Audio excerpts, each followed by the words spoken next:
আসসালামু আলাইকুম প্রিয় ভিউয়ার্স, আজকে এলাম কনস্ট্রাকশন কাজের সাইটে। কনস্ট্রাকশন কাজের সাইট আমরা দেখি বিল্ডিং 2 তলা 3 তলা 5 তলা 10 তলা হয়ে যায়, কীভাবে হয়ে যায় না। এই যে একতলা করা, এই যে পুরান রডগিলি আগে করা ছিল, ওই যে পুরানো রডগিলি 6-7টা যাইছিল। দেখুন আমি মনে করছি যে এই রডের সাথে এখন আরেকটা কলম যখন ঢালাই দেবো তখন মনে করছি মেশিনে যে ওয়ার্ল্ডিং করে তারপরে দিব, এটা আমি মনে করছি।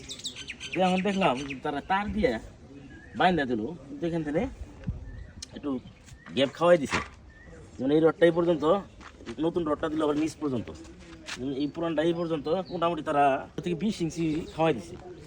তারপরে যেভাবে এই যে চুরিগুলি দিতেছিল 6 ইঞ্চি, 6 ইঞ্চি না 6 ইঞ্চি ফাঁক ফাঁক, কতটুকু সঠিক হলো জানি না। আমার পেজে তো অনেক ভাইরা অনেক বন্ধু বান্ধব দেখেন, যদি কারো জানা থাকে এই সম্বন্ধে আমার একটু জানাবেন কমেন্টের মাধ্যমে।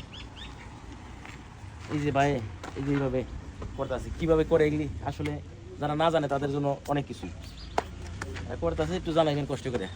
যদি কারো জানা থাকেন, ভালো থাকবেন, সুস্থ থাকবেন। আসসালামু আলাইকুম।